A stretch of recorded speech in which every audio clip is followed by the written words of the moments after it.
ሰላም እንዴት ናችሁ? የዩቲዩብ ቤተሰቦች ሰላም ናችሁ? ዛሬ የምንወያይበት ርዕስ አንተ የሚጨነቅ ማን ነው? አንተስ የምትጨነቀው ለማን ነው የሚለውን አንስተን እንወያይበታለን ማለት ነው።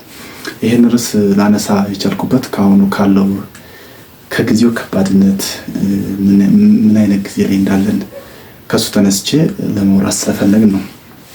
ስለዚህ ለአንተ የሚጨነቅ ማን ነው? አንተስ የምትጨነቀው ለማን ነው የሚለውን ርዕስ በሰፊው እንወያይበታለን ማለት ነው። እንግዲህ ለአንተ የሚጨነቅ ማን ነው በሚለው ውስጥ ለማንሳት የፈለኳቸው በዋናነት 4 ነጥቦች እናንሳና በእነሱ ጋር ዲስከስ እናድርግ ማለት ነው። ለአንተ የሚጨነቅ ማን ነው? ብሔር ነው? ቋንቋ ነው? ጓደኛ ነው? ሀብት ነው የሚለውን እናነሳቸዋለን። እኛስ የምንጨነቀው ለማን ነው? ለብሔር ነው? ለጓደኛ ነው? ለሀብት ነው ወይስ ለቋንቋ ነው የሚለውን ነገር አንስተን እንወያይበታለን። እንግዲህ እነዚህን ርዕሰ ጉዳይ ላደርጋቸው የቻልኩበት ምክንያት ምንድን ነው? ዛሬ የደረስንበት ዘመን በብሔር የተከፋፈልንበት፣ በሀብት መጠን እኔ እያል እየተጠዳደፍን ያለንበት፣ በቋንቋ የተከፋፈልንበት፣ ጓደኛ ዛሬ እንይዛለን ነገ እንለቃለን። ለዚህ ያበቃን የሞራል ዝቅጠት፣ ለዚህ ያበቃን የሞራል የልልና መውደቅ ምንድነው የሚለውን ነገር በዋናነት እንወያይበት ስለፈለኩ ነው። እንግዲህ ዛሬ የደረስንበት ዘመን በጣም አስከፊ ነው። በብሔር እየተከፋፈል አማራ፣ ኦሮሞ፣ ትግራይ፣ ጋምቤላ፣ ሶማሊ እያል ያለንበት ሰዓት ነው።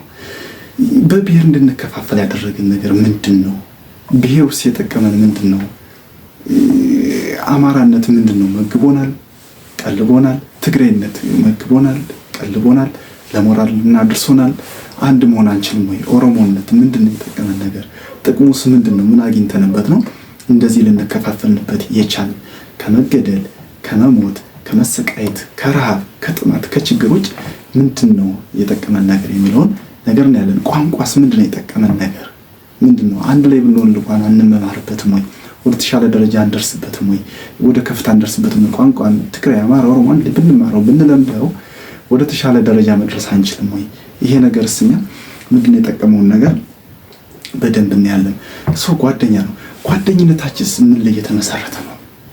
አሁን ያለን የጓደኛ እንትን ምን ላይ የተመሰረተ ነው? ብዙዎቻችን አሁን ጓደኝነት ሲባል የውሸት የለብ ለቦናል እና ምን ላይ የተመሰረተ ነው? ምን መምሰል አለበት? ጓደኝነት ሲባልስ ምን መምሰል አለበት የሚለውንም በደንብ እናወራበታለን ማለት ነው። ሌላኛው ሀብት ነው። እንግዲህ ብዙ ሰው በተለያየ መንገድ ሀብት ንብረት ያፈራል። እንግዲህ እንደ የመማራችን ማለት ነው። በተማርንበት ሊሆን ይችላል፣ በግብርና ሊሆን ይችላል። በተለያዩ ነገሮች ሀብትን ልናመጣ ልናገኝ እንችላለን። ይሄ ሀብትስ መምጣት ያለበት በምን መልክ ነው? ሀብቱ መምጣቱ ጥቅም አለው፣ ዲስአድቫንቴጅ አለው። ግን ለሀብት የመሳሳት የመጓጓት የመስገብገብስ ከሰዎች ጋር ያለን ኢንተራክሽን ምን አድርጎታል የሚለውንም እናያለን ማለት ነው። ስለዚህ የመጀመሪያው እንግዲህ ከብሔር ጋር እናያይዝና ብሔር አማራ፣ ኦሮሞ፣ ትግሬ ማለታችን ምንድነው የጠቀመን ነገር ከመገዳደል ውጭ? ዛሬ ላለንበት ደረጃ ይህን ያህል ሰው ሞተ፣ ይህን ያህል ተገደለ እኮ ቀላል ዜና ሆኗል። ይህን ዜናም እያየን ስለተላመድ ነው እኛ ምንም እየመሰለን አይደለም። ስለዚህ ለዚህ ነገር ተጠያቂው ማን ነው? እኛ ነን? ቤተሰብ ነን? ሀገር ነው? የትኛው ነው የሚጠየቀው? ማን ነው ተጠያቂው? ሪስፖንሲብልስ ማን ነው? ለምንድን ነው እኛስ ይህን ነገር እየሰማን እንደ ልምድ እያየ ነው ያለን? ስለዚህ ወደዚህ ወደ ሞራል ልልና የሚወስድን ነገር ምንድነው የሚለውን ነገር በደንብ ማውራት አለብን ማለት ነው። ስለዚህ ወደዚህ ነገር መቀየር አለብን። ወደዚህ ነገር መምጣት አለብን። ከስግብግብነት መውጣት አለብን። ይህ ስግብግብ መሆናችን ነው ለዚህ ነገር እያበቃን ያለን ማለት ነው። ስለዚህ መማራችንስ የኛ መማር ምንድነው ጥቅሙ?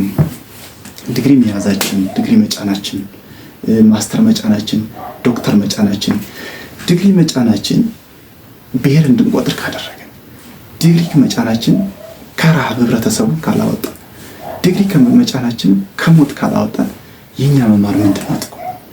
ስለዚህ መማር ያለብን ነገርስ ምንድነው የሚለውን ነገር እናያለን ማለት ነው።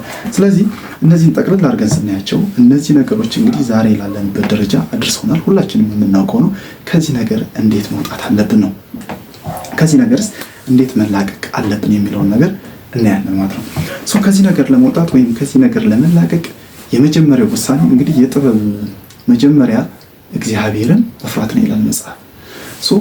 እኛ እንግዲህ ተማርን፣ ዲግሪውን ጫን ነው፣ ማስተሩን ጫን ነው፣ ኤቭሪቲንግ ጫን ነው። መፍትሄ አላመጣም። መሬት ላይ የወረደ ሶሉሽን አላመጣም። ህብረተሰቡን የሚመግብ የሚቀልብ አልሆነም። ጭራሽ ህብረተሰቡን የሚገል፣ ህብረተሰቡን ብሔር ከብሔር የሚያጣላ፣ ህብረተሰቡን በቋንቋ የሚያጣላ፣ ህብረተሰቡን በሀብት መጠን የሚከፋፈል ሆነ። የኛ ዲግሪ፣ የኛ ማስተር፣ የኛ ዶክትሬት ምንም ጥቅም አላመጣም። የኛ ምሁርነት ጥቅም አላመጣም። የተማርነው ትምህርት እንግዲህ ትምህርት አመንዝራ ካደረገ፣ ትምህርት ሌባ ካደረገ፣ ትምህርት ብሔር ቆጣሪ ካደረገ፣ ትምህርት ቋንቋ ቆጣሪ ካደረገ የኛ ትምህርት አሁን ያለንበት ደረጃ ጥቅም የለውም ማለት ነው። ወይ ትምህርቱ ከምን ጋር መሰጠት አለበት የሚለውን ነገር እና ያለመተው። ስለዚህ ትምህርቱ መጀመሪያ እግዚአብሔርን ከመፍራት ጋር ከሞራል ልልና ጋር ተጨምሮ ተቀላቅሎ መሰጠት አለበት ነው። እግዚአብሔርን የሚፈራ ሰው አይገልም። እግዚአብሔርን የሚፈራ ሰው ይሄ ብሔሩ እንዲህ ነው፣ ይሄኛው ብሔር እንዲህ ነው ብሎ ሰዎችን አይተችም። እግዚአብሔርን የሚፈራ ሰው ቋንቋ አይቆጥርም። ቋንቋ ማለት መግባቢያ ነው። ቋንቋ ማለት አንዱ ከአንዱ የሚግባባበት ነውና ቋንቋን አይቆጥርም። እግዚአብሔርን የሚፈራ ሰው በሀብቱ እየተማመነ ከሌን ልብለጠው፣ ከሌን ከፍ ላድርገው፣ ከሌን ዝቅ ላድርገው አይልም። ስለዚህ የጥበብ መጀመሪያ እግዚአብሔርን መፍራት ነውና ትምህርታችን ላይ እባካችሁ እግዚአብሔርን መፍራትን እንለማመድ። ሙስሊሙም ክርስቲያኑም ጴንጤውም ሊሆን ይችላል። ሁሉም ሰው እግዚአብሔር እንዳለ ያምናልና በትክክል በንጹህ ልቦና ከአእምሯችን ጋር በማገናኘት እግዚአብሔርን መፍራትን እንለማመድ። ይህን እስካልተለማመድን ድረስ ይሄ ያለንበት ዘመን ሊያልፍ አይችልም። ስለዚህ ወደ መዋደድ፣ ወደ መፋቀር፣ ወደ መተሳሰብ እንድንል የመጀመሪያው እግዚአብሔርን እንፍራ ወደሚለው እንዳለን ማለት ነው። እንግዲህ ሁለተኛው እውቀት ነው። እንግዲህ እውቀት ማለት ማንበብ፣ መንፈሳዊ መጽሐፍትን ማንበብ ሊሆን ይችላል፣ ዓለማዊ መጽሐፍትን ማንበብ ሊሆን ይችላል። ግን ሁለቱን የማዋሃድ ስራ መስራት። ስለዚህ ምን ይላል? ዘ አይድል ማይንድ ኢዝ ዘ ወርክሾፕ ኦፍ ዴቪል። አይድል የሆነ አእምሮ፣ ሁሌም ቢሆን ቁጭ ያለ አእምሮ የሰይጣን ቤተ ሙከራ ነው። ስለዚህ የሰይጣን ቤተ ሙከራዎች መሆን የለብንም። የሰው ልጅ ሁሌም እውቀትን መሸመት አለበት። ከመንፈሳዊ መጽሐፍት ሊሆን ይችላል፣ ከዓለማዊ መጽሐፍ። እውቀትን ከሸመተ በኋላ ግን ያን እውቀትን አክሽን መውሰድ አለበት። እውቀቴን ለምንድን ነው የተጠቀምኩት? እውቀቴን ለማጣላት ነው? ብሔር ለመዝራት ነው? ምን ይጠቅመኛል? ስለዚህ ለፍቅር፣ ለመተሳሰብ፣ ለአንድነትና አብሮ ለማደግ መጠቀም አለብን። ስለዚህ እውቀትን ማዳበር አለብን። እንግዲህ አእምሮ ገና ስንወለድ ጀምሮ ንጹህ ወረቀት ነው። አእምሮ በአስተሳሰቦች ይወሰናል። መልካም አስተሳሰብ አለ፣ መጥፎ አስተሳሰብ አለ። ስለዚህ መልካም አስተሳሰብን በመዝራት ጥሩ አስተሳሰቦችን በመዝራት ኦልዌይስ ፖዚቲቭ ቲንከር በመሆን አእምሯችንን ማዳበር እንችላለን። ስለዚህ ሁሌም የመልካም አስተሳሰብ ተባባሪ ሆነን እውቀታችንን በማዳበር ወደ ተሻለ ደረጃ መሄድ እንዳለብን ነው ማለት ነው። ስለዚህ የሰው ልጅ ሁሌም እውቀትን መውሰድ እንዳለብን ይገልጽልናል ማለት ነው። በሶስተኛ ደረጃ ኢሞሽናል ስቴቢሊቲ ያስፈልገናል። ዛሬ የሆነ ነገር ሲነሳ በጣም ስሜታዊ የሆነ ወዳለ ነገር ይላል። በጣም ስሜታዊ ኢሞሽናል ስቴብል መሆን አለብን። ወደምፈልገው ነገር ይሄ ማንም እየመጣ ሊጎትተን አይገባል። የሰው ልጅ ኢሞሽኑን ባረጋጋ ቁጥር ማንም መጥቶ ሊጫወትበት አይችልም። ማንም መጥቶ ሀሳብ ሊሰጠው አይችልም። ግን ኢትዮጵያ ሀገራችን አሁን ያለችበትን ሁኔታ እናውቃለን። እርስ በርሳችን አሁን ያለንበትን ሁኔታ እናውቃለን። ምክንያቱም እንግዲህ አማራው ሲገደል ትግራው ካልጨነቀው፣ ትግራው ሲገደል አማራው ካልጨነቀው፣ ኦሮሞ ሲገደል አማራና ትግራይ ካልጨነቀው፣ ትግራይ ሲገደል ኦሮሞ፣ አማራ፣ ቤኒሻንጉል ጉሙዝ ካልጨነቀው የሞራል ዝቅጠት ውስጥ ነን ማለት ነው ያለነው። የሞራል ልልናችንን አጥተናል ማለት ነው። እንግዲህ አእምሮ ይጠይቀናል። ባይዚህ ትጠይቃለህ ውስጣችንን ያመናል። ለምን ትግራይነት የሚል በውስጣችን ስብከት ካለ አማራው ቢገደል ለኛ ምንድነው ሐሴት ነው ማለት ነው። መጀመሪያ የዘራ ነው ዘር ወይም ወደ ውስጣችን ያመጣ ነው ስሜቱ ትክክል አይደለም። ይህ ኢሞሽናል ዲስኦርደር ነው፣ ባይፖላር ዲስኦርደር ነው ማለት ነው። ምንም የተዛባ የኢሞሽን ስቴቢሊቲ አለ። ይሄ ስቴቢሊቲ አሁን እየጎዳን ያለው፣ አሁን እያጠፋን ያለው፣ አሁን በጣም ዘግጠናል። በዓለምም መሳቂያ ሆነናል ማለት ነው። የደረስንበት አስተሳሰቦች ተማርን ብለን ወደዛ አይነት አስተሳሰብ ደርሰን፣ ስለዚህ ኦሮሞ፣ አማራው፣ ትግራዊ፣ በሻንጉሉ ሁሉም እንዲስማማ መጀመሪያ እኛ አእምሯችን መሳል አለበት። ዛቲስነች አንድ ትብብር መፍጠር አለብን። የተባበረ ነገር ነው ሁሌም ወደ ተሻለ ደረጃ የሚደርሰው። ባይዘይ ትብብር እስካልፈጠርን ድረስ ነገ የተሻለች ኢትዮጵያን ማየት አንችልም። ነገ የተሻለን እስቲ ቤተሰቦቻችንን ማሰብ አለብን። ባይዘይ ማህበረሰቡን ማሰብ አለብን። እየበጠበጥን ያለነው እኛ የተባልነች ትውልድ ነን። እኛ አወቅን፣ ተማርን፣ ተፈላሰብን ያለ ነው። ግን እኛ ያወቅን የተፈላሰብን ምን ዘራንባቸው? ለንጹህ ማህበረሰቦች ዘረኝነት፣ ጎጥ፣ ሌበኝነት በቃ የተማምጦ በቃ ሌባ ሆነ ከመጣ ዘቤስት የምትባልበት ደረጃ ላይ ደርሳል። ዘረኝነቱን ዘቤስት የሚባልበት ደረጃ ላይ ማህበረሰባችን ግን ምን እየሆነ ነው? እየተራቡ ነው፣ እየተጠሙ ነው፣ እየተቸገሩ ነው። ልንደርስላቸው ይገባል። ትውልዱስ ምን እየተማረ ነው? ዛሬ እርስ በርሳችን የማንተሳሰብ ከሆነ ፍቅር የማይኖር ከሆነ ወዴት እየሄድን ያለ ነው? ቆም ብለን ለምንድን ነው ራሳችንን መጠየቅ ያቃተን? ለምንድን ነው ከራሳችን ጋር መታረቅ ያለው? መጀመሪያ ሰው ከራሱ ጋር ከታረቀ ህብረተሰብን ያስታርቃል፣ ሀገርን ያስታርቃል፣ ማህበረሰብን ያስታርቃል። ለምንድን ነው መታረቅ ያልቻለው? ለምንድን ነው በዚህ ልክስ የተጨካከል ነው? ምንድን ነው ዋትስ? ይህን ነገር ማየት ማጥናት በደንብ አለብን ማለት ነው። ስለዚህ ሁሌም በዛ መንገድ ላይ መራመድ መቻል አለብን። ሁሌም በፍቅር መንገድ፣ ሁሌም በፍቅር ጎዳና መሄድ መቻል አለብን። እስቲ ከክፋቱ መንገድ እንመለስ፣ እግዚአብሔርን በጸሎት እንጠይቀው፣ እውቀትን እናዳብር፣ ኢሞሽናችንን በደንብ ስቴብል እናድርግ፣ የምንናገረውን ነገር እንወቅ። እንግዲህ ሰው ብዙ ጊዜ አሁን የሚናገረውን ነገር አያውቅም። የሚያጣላ ከሆነ እኮ አንዳንዴ ምንድነው ሁለት ወንዝ ተሻግረህ አስታርቅ፣ አንድ ወንዝ ተሻግረህ ግን አታጣላም። እስኪ የሚያጣሉ ሶሻል ሚዲያ አሁን ምንድን ነው የሚሞላው? የሚያጣላ ከኢሞራል ከካልቸር የወጡ ነገሮች ሞልተውታል። ይሄን እያየን እኛም ስክሮል እያደረግን ምንም እያደረግን በዛ ነገር ተጠምደናል ማለት ነው። ከነዚህ ነገሮች መራቅ አለብን። ሁሌም ማስተዋል አለብን።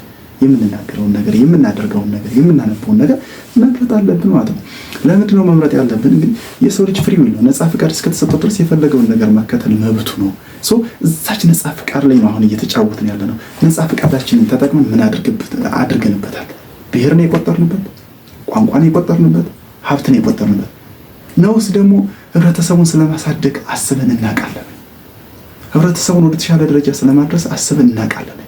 ጓደኞቻችንን ወደ ተሻለ ደረጃ ስለመውሰድ አስበን እናውቃለን? እዛው ብሔር ውስጥ ተተብጥበን ሞራል ይወድቀን በጣም የሚያሳዝን ደረጃ ላይ ደርሰናል እና ወደዛ ነገር መመለስ አለብን ማለት ነው። እንግዲህ አራተኛ ሰብአዊነት ነው። ሰብአዊነት አሁን በጣም የወረደበት፣ እርስ በርስ የማንከባበርበት፣ ሰው ሞቶ ሰው ምንም ቸክ የማይደረግበት፣ ምንም የማይመስልን እንደው ምንም የማይሞቀን የማይበርደን ሰዎች ሆነናል። ከሰብአዊነት ደረጃ በጣም በጣም በጣም በጣም ወርደናል ማለት ነው። ሰው ከሰብአዊነት ደረጃ እንድንወርድ የሚያደርገን እንግዲህ እግዚአብሔርን ያለ መፍራት ነው። ምንድነው የተፈጠርንበትን ዓላማ ያለማወቅ ነው። ሰው መሆናችንን ያለማወቅ ነው። ይሄ ሁላ ሰው እየሞተ ሰብአዊነት የማይሰማን ከሆነ፣ ሰዎችን በደንብ የማናከብር ከሆነ፣ የመፍትሄው አካል የማንሆን ከሆነ መፈጠራችን፣ መወለዳችን፣ መኖራችን ነቲንግ ዩዝለስ ነው። ባይዘይ በምድር ላይ ከሚያሳዝኑ ነገሮች ውስጥ ተወለደ፣ አደገ፣ ወለደ፣ አገባ፣ ሞተ፣ ዝም ብሎ በቃ ምንም ዝም ብሎ ሞተ የሚል ነገር ማለት ነው። የሚጻፍልን ታሪክ እኮ ባይኖር አትሊስት የተወሰነ ነገር የምናስብለት ነገር መኖር አለበት። ለምን አብዛኞቻችን እንግዲህ ቤተሰብ አለ።